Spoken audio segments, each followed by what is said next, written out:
Hello students. तो इस video में हम पढ़ रहे हैं अभी परम्यूटेशन और कॉम्बिनेशन पढ़ेंगे। परम्यूटेशन को बेसिकली आप हिंदी में क्या कहते हैं? क्रमचय।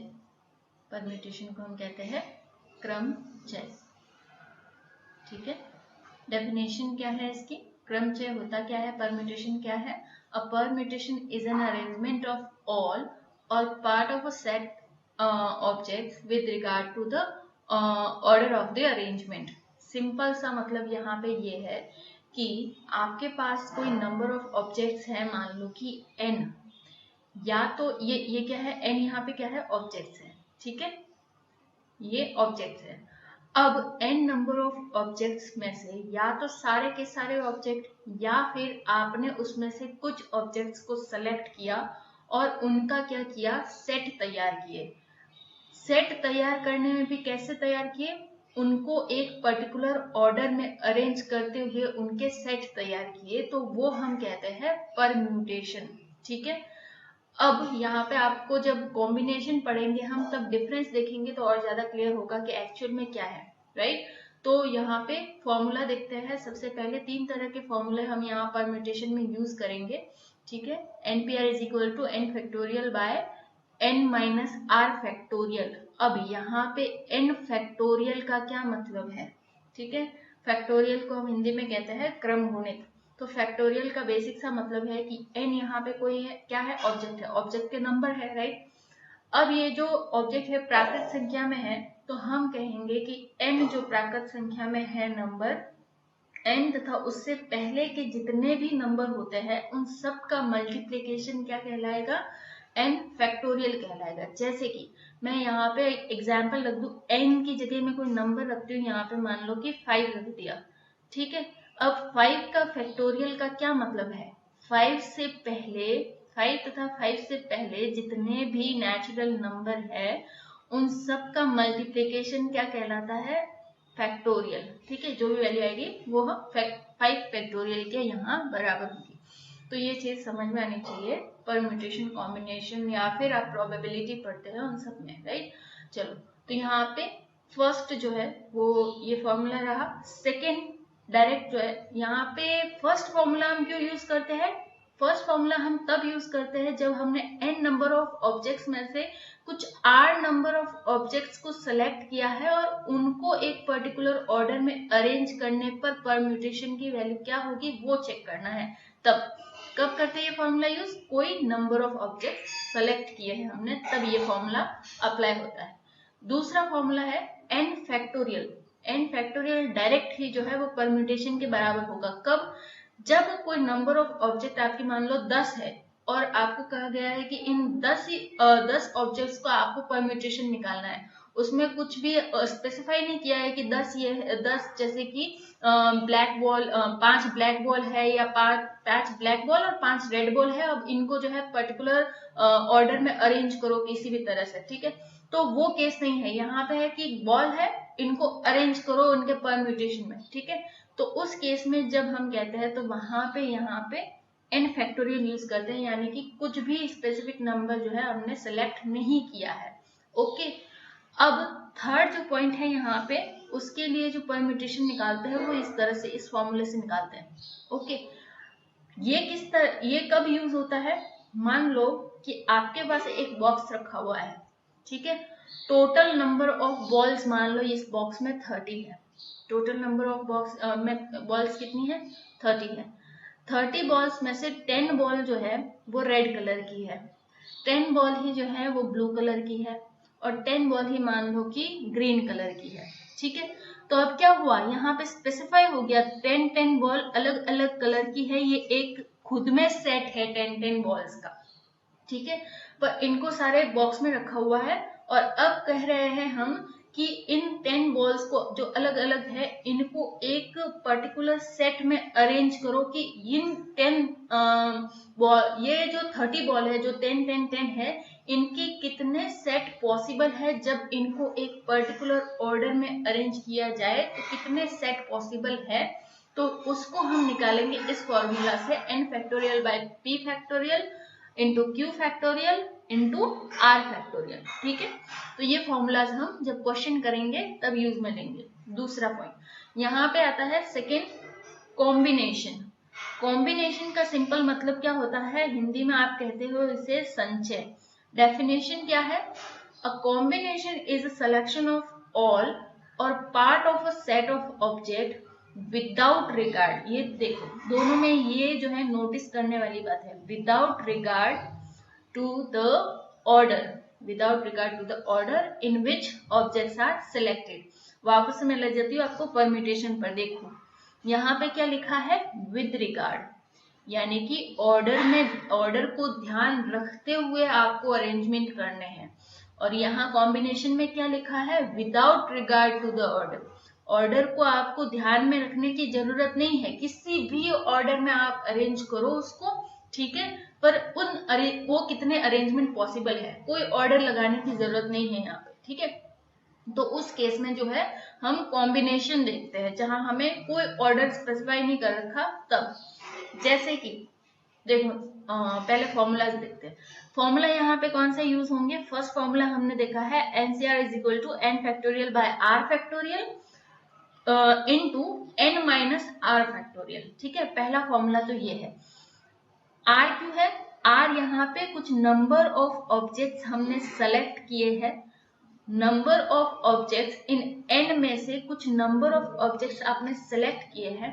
इन नंबर ऑफ ऑब्जेक्ट्स को बिना किसी ऑर्डर को ध्यान में रखते हुए आपको अरेंज करना है, और अरेंज करते हुए उसके कितने कॉम्बिनेशन पॉसिबल है वो आपको यहाँ पे निकालना है, ठीक है। तो उस केस में आप ये फॉर्मूला अप्लाई करते हैं।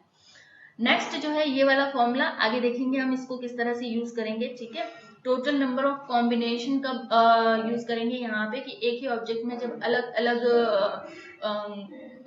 दे रखे हो ऑब्जेक्ट्स, तो उनको किस तरह से आप यहाँ पे कैलकुलेट करेंगे कॉम्बिनेशन, तो वो हम एग्जाम्पल के थ्रू देखेंगे, इसको तो ज्यादा समझ में आएगा।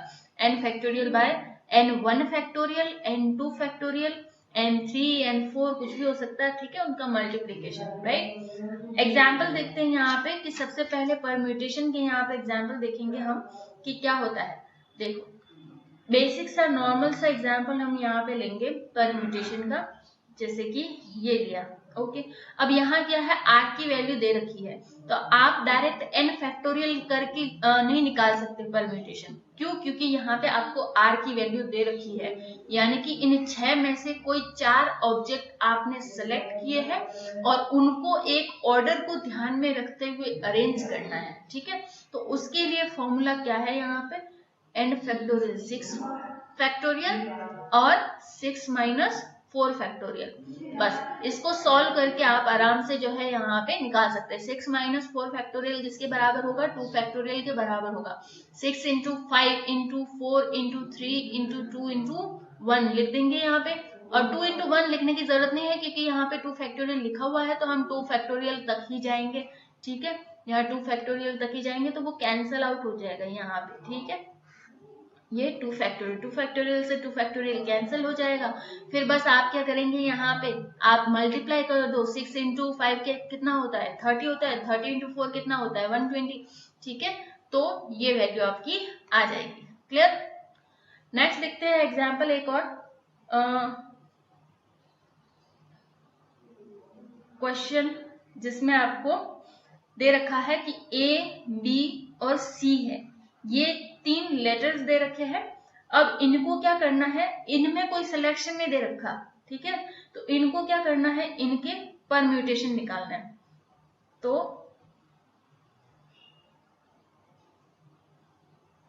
क्वेश्चन लिख लेते हैं हम,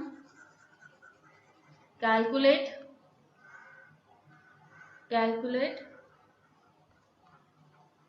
number of permutation, calculate number of permutation for A, B, C। अब इसने कुछ स्पेसिफाई नहीं कर रखा कि इसको क्या करना है क्या नहीं करना, मतलब कि जो ABC ये तीनों लेटर्स दे रखे हैं, कोई सिलेक्शन नहीं हुआ यहाँ पे, तो मतलब जितने भी नंबर यहाँ पे दे रखे हैं लेटर के, उनका हमें परम्यूटेशन निकालना है। तो उस केस में हम क्या करेंगे, यहाँ पे फॉर्मूला डाल देंगे n फैक्टोरियल, ठीक है।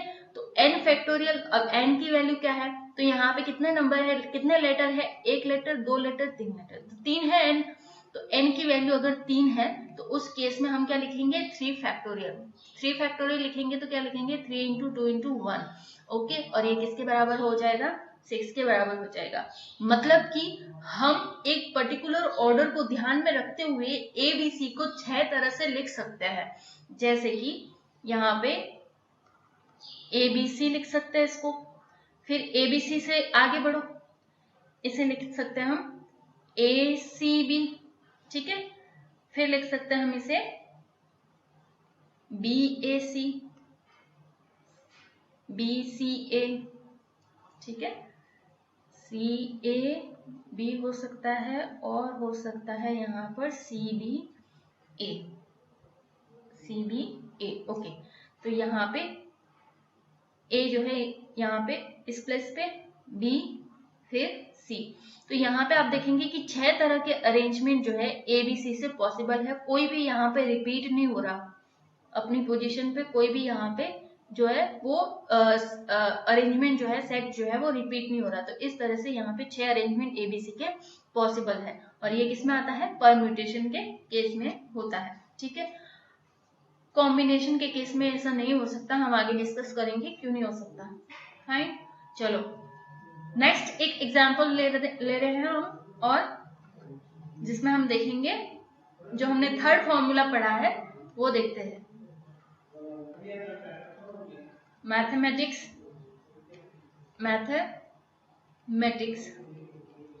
ये आपका एक क्या कहते हैं वर्ड है, ठीक है। अब मैथमेटिक्स, जितने भी मैथमेटिक्स वर्ड में जितने भी लेटर्स हैं उनको आप कितने सेट में अरेंज कर सकते हैं, ठीक है। तो यहाँ पे आपको निकालना है, मान लो, और ऑर्डर को ध्यान में रखते हुए भी, ठीक है। तो यहाँ पे आपको लिखना है कि इनके कितने नंबर ऑफ परम्यूटेशन होंगे, ठीक है। नंबर ऑफ परम्यूटेशन कितने होंगे, तो पहले तो सेलेक्ट करना है कि सेम लेटर्स कितने हैं। तो सबसे पहले लेते हैं M लेटर्स कितने हैं, यहाँ पे 2 है, ठीक है। सेम M 2 है यहाँ पे। दूसरे सेम कौन से है, दूसरे है यहाँ पे A का नंबर भी कितना है, 2 है। तीसरा कौन है यहाँ पे, T, ठीक है। T भी रिपीट हो रहा है तो ये भी 2 है यहाँ पे। और कोई रिपीट हो रहा है यहाँ पे, H है, E है, I है, C है, ऐसे कुछ भी रिपीट नहीं हो रहा, ठीक है। तो यहाँ पे अब जब परम्यूटेशन की आप वैल्यू निकालेंगे, मान लो परम्यूटेशन की आपको वैल्यू निकालनी है, ठीक है। लिख देते हैं नंबर ऑफ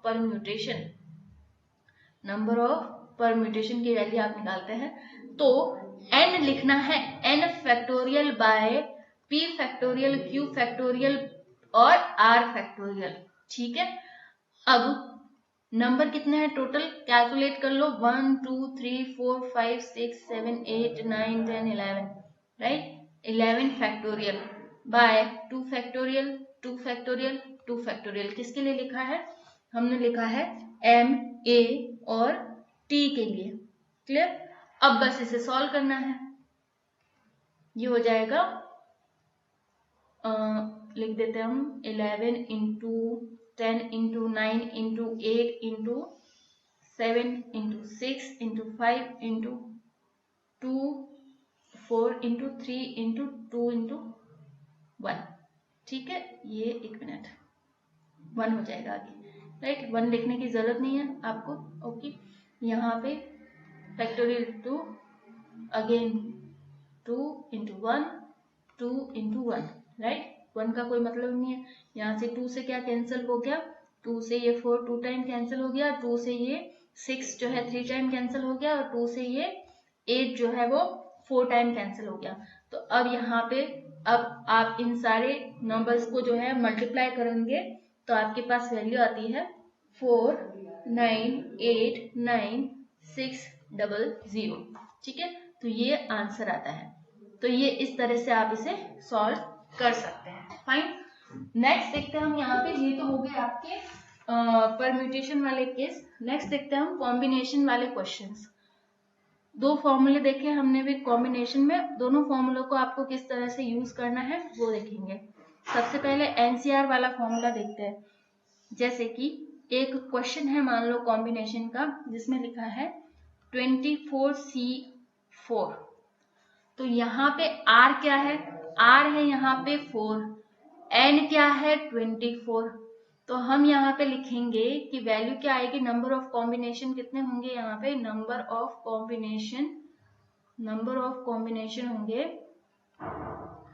24 का फैक्टोरियल, जिसमें से आपने 4 मान लो लेटर्स ही है, तो 4 लेटर्स आपने निकाले हैं जिनको आपको एक पर्टिकुलर यहाँ पे ऑर्डर को ध्यान में नहीं रखना है। 4 लेटर्स निकाले और आपको बताना है कि इन 4 लेटर्स को आप कितने तरीके से अरेंज कर सकते हैं। तो 24 माइनस 4 का फैक्टोरियल, यही था फॉर्मूला। ठीक है, अब यहाँ पे लिखते हैं, हम सॉल्व करेंगे इसको। 24 का फैक्टोरियल बाय 4 फैक्टोरियल, 24 माइनस 4 20 का फैक्टोरियल। बहुत इजी से सॉल्व हो जाएगा। 24 इंटू 23 इंटू 22 इंटू 21 इंटू 20, यहीं तक लिखेंगे और इसको फैक्टोरियल में लिख लेंगे।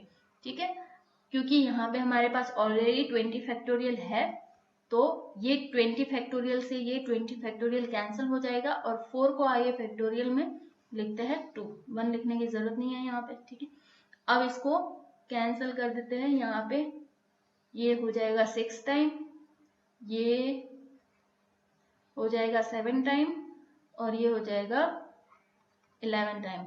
ओके, फिर इसको जो है मल्टीप्लाई कर दो बस नंबर को, आपकी वैल्यू आ जाएगी। फाइन, ये वैल्यू आ गई 10626 आंसर।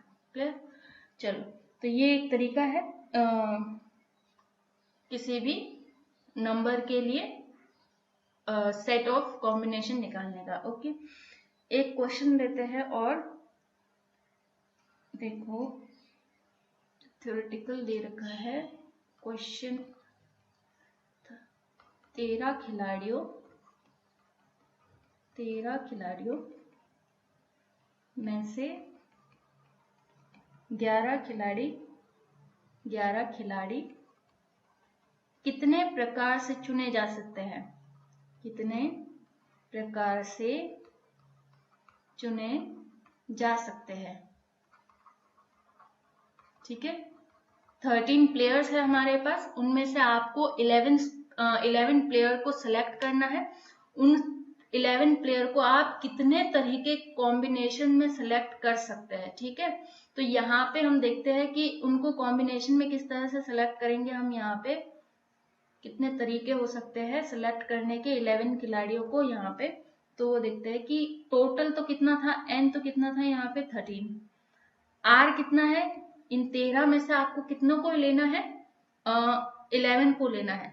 तो 13 में से 11 को लिया हमने, तो ये वैल्यू हो गई हमारी r के बराबर। आप इसे इस तरह से भी रिप्रेजेंट कर सकते हैं कि 13C11, बिल्कुल इस तरह से। ठीक है, फिर इजी हो जाएगा इसको सॉल्व करना। क्या है, 13 factorial by 11 factorial, 13 minus 11 factorial, right. तो ये 12 इंटू 11 फैक्टोरियल लिख लो यहाँ पे, 11 फैक्टोरियल ऑलरेडी है तो ये कैंसिल हो जाएगा, और 13 माइनस 11 क्या होता है, 2 फैक्टोरियल हो जाएगा यहाँ पे। तो 11 फैक्टोरियल से 11 फैक्टोरियल कैंसिल, और ये 2 इंटू 1 लिख सकते हैं इसको फैक्टोरियल हटा के, तो ये 2 से ये 6 टाइम कैंसिल हो गया। ओके, और फिर यहाँ पे वैल्यू आपको मिल जाती है 78। ठीक है, 78। तो ये एक तरीका है और कॉम्बिनेशन वाले क्वेश्चन करने का ये फॉर्मूला अप्लाई होगा। ठीक है, एक जो फॉर्मूला हमने लास्ट में देखा था कॉम्बिनेशन का, उसको हम किस तरह से यूज करते हैं उसके लिए हम एक क्वेश्चन लेते हैं यहाँ पे। जो दूसरा हमारा फॉर्मूला था कॉम्बिनेशन के लिए कि 12 कोई 12 वस्तुएं हैं आपके पास, कोई 12 चीजें हैं, कोई 12 ऑब्जेक्ट्स है आपके पास। ठीक है, 12 वस्तुओं को 4 व्यक्तियों में समान रूप समान रूप से कितने प्रकार से बांटा जा सकता है। ठीक है, बांटा जा सकता है। देखो टोटल जो भी चीज है, जो भी ऑब्जेक्ट है, ठीक है, टोटल ऑब्जेक्ट कितने हैं हमारे पास, n कितना है, 12 है। लोग कितने हैं जिनके बीच में बांटना है, पर्सन्स कितने हैं यहाँ पे, 4 है, इनके बीच में आपको बांटना है। पर ये क्या है, 4, ये r नहीं है हमारा, ये लोग है, कोई 4 लोग है, उनके बीच में आपको बांटनी है ये 12 चीजें। ठीक है, और 12 चीजें इस तरह से बांटनी है कि इन चारों लोगों में समान रूप से बट जाए, किसी को भी यूं नहीं कि कम और ज्यादा मिले। ठीक है, तो समान रूप से बढ़ जाए तो हम यहाँ पे कहेंगे कि पहले तो ये कर दो कि 12 चीजें हैं हमारे पास और 4 लोग हैं, तो इस 12 में 4 का भाग दे दो, यहाँ पे डिवाइड कर दो। तो सबको कितनी मिलेगी, चारों को कितने कितने ऑब्जेक्ट मिलेंगे, यहाँ पे कितनी कितनी चीजें मिलेगी, 3 मिल जाएगी। पर वो 3 मान लो कि ये 12 चीजें अलग अलग थी, मान लो एक बार कि अलग अलग थी। अब ये 3 चीजें भी किस तरीके से मिलेगी, ओके। मान लो कि यहाँ पे 5 तो थे आपके, 5 तो थे आपके व्हाइट बॉल, ठीक है, व्हाइट बॉल, 4 थी यहाँ पे रेड बॉल, और पीछे कितनी बची, 3 यहाँ पे मान लो ये हमारे पास थी ग्रीन बॉल। ठीक है, अब यहाँ पे सबको जो है वो बराबर मिलना चाहिए हिस्सा, 3 चीजें मिलनी चाहिए यहाँ पे। और दूसरा ये कॉम्बिनेशन है, यहाँ पे आपको अरेंजमेंट में कोई ऑर्डर भी चेक नहीं करना है, तो वो वाली टेंशन नहीं है परम्यूटेशन में कि सबको पहले किसी को रेड मिली है तो दूसरे को भी रेड मिले, तीसरे को भी रेड मिले, चौथे को भी रेड मिले। ठीक है, वो वाला टेंशन नहीं है यहाँ पे। तो कॉम्बिनेशन में कोई अरेंजमेंट का खेल नहीं है। तो 12 चीजें थी ये इस तरह से, आपको कोई 4 लोगों में बांटनी है, 3 बटेगी। ठीक है, पर उनका कॉम्बिनेशन क्या होगा उसको चेक करना है। तो उसके लिए हमने फॉर्मूला चेक किया था, यहाँ पे फॉर्मूला लिखा था कि ये फॉर्मूला था हमारा n factorial bye n1 factorial, n1 factorial, n2 factorial, n3 factorial, और यहाँ पे कितने हैं, 4 लोग हैं, तो हम यहाँ पे लिखेंगे n4 फैक्टोरियल। चारों को कितना मिल रहा है, 3 मिल रहा है, टोटल कितना है 12, तो 12 फैक्टोरियल। चारों को मिल रहा है 3, तो 3 फैक्टोरियल, 3 फैक्टोरियल, 3 फैक्टोरियल और 3 फैक्टोरियल। ठीक है, तो यहाँ पे इसको सॉल्व कर लेंगे हम। 12 into 11 into 10 into 9 into 8 into 7 5 6 5 4 3 2 1 लिखने की जरूरत नहीं। ओके, इसको सॉल्व कर लेंगे। यहाँ पे एक तो आप यहाँ ये करो कि 3 तक ही करो, एक जो है परम्यूटेशन वैसे ही कैंसिल हो, सॉरी फैक्टोरियल वैसे ही कैंसिल हो जाएगा। इसको जो है 3 फैक्टोरियल तक ले आओ। ये 3 factorial, 3 into 2 into 3 into 2 into 3 into 2, तो 3 फैक्टोरियल से 3 फैक्टोरियल कैंसिल हो गया। ठीक है, 3 से ये 4 टाइम, 2 से ये 5 टाइम, आगे 3 से कैंसिल हो रहा है, 3 से ये 2 टाइम। ठीक है, और ये 2 से ये कैंसिल हुआ 4 टाइम। ओके, ये 2 से कैंसिल हुआ 2 टाइम। तो आगे जब इसे पूरा आप सॉल्व करते हो, ठीक है, तो यहाँ पे आपको वैल्यू मिल जाती है 36960। तो ये जो है आपको यहाँ पे वैल्यू मिल जाती है। मतलब कि ये जो 12 चीजें थी जो आपने 4 लोगों के बीच में बांटी, 3, वो कितने कॉम्बिनेशन में बट सकती थी चारों में, तो वो 3,69,600 कॉम्बिनेशन में बांटी जा सकती है। ठीक है, इतने कॉम्बिनेशन बनाए जा सकते हैं अलग अलग तरीके से, राइट। तो ये एक तरीका होता है कॉम्बिनेशन का, ये फॉर्मूला हमने लिखा यहाँ पे, राइट। तो यहाँ पे परम्यूटेशन और कॉम्बिनेशन कंप्लीट होता है। इसके जो बचे हुए क्वेश्चंस है वो आप इनको सॉल्व करना और कोई भी डाउट आए तो पूछ लेना। Okay, thank you.